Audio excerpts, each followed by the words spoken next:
I what I've learned about my impressions and like You're just gonna do your Alan Watts voice? the Alan Watts, I do that one too. No, but what I've learned about my impressions is that I'm really good at hearing how people talk, how they emphasize certain words, and their structures of how they make their sentences. Yeah, he's a very unique sounding dude, though. He is and that's easier for me to do when I can find one that really has that, like, you know, specific way of speaking. Yeah.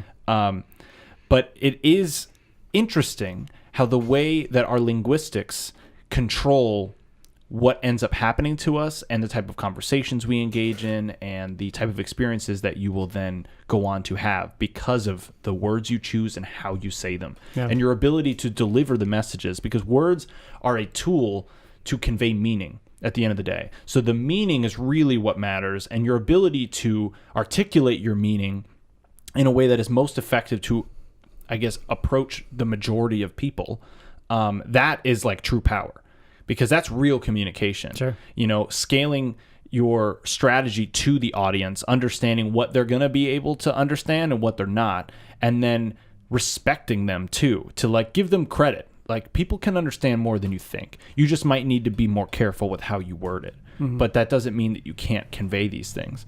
And so I pay attention to how people convey things. I pay attention to how people say words. I listen to them. Like, you know, people, it's not always a conscious thing. Sometimes I just do it and I don't even realize that I'm doing it. But there is a conscious thing that I do think about when I'm listening to somebody and how they're really telling me the information. How am I really hearing it? Yeah. What's between the lines of the words? That's cool. That's interesting. Yeah, it's a weird thing that I do that I've always done. Yeah. That's just a part of who I am, I guess. Do you have an impression of me or like of your friends?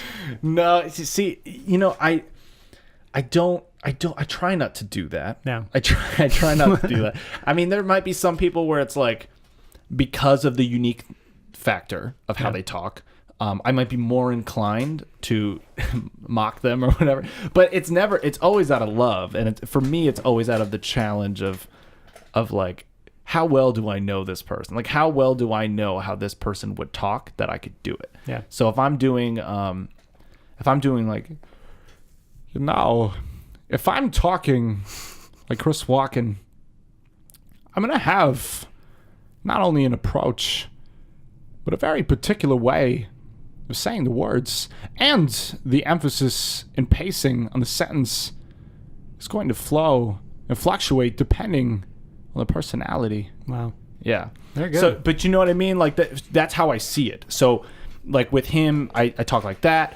With Terrence McKenna, yeah, he's kind of got the higher pitch voice, so I'll do that too. Yeah. But the pitch and like getting the tone is the last thing I do. Right. The first thing I'm doing is like, how do they talk? What's their point of view? What's their angle?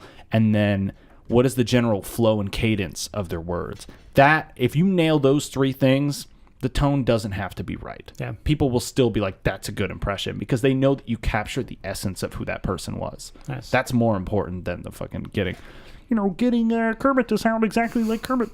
It's actually more important to have him talk a little bit more like himself. Very nice.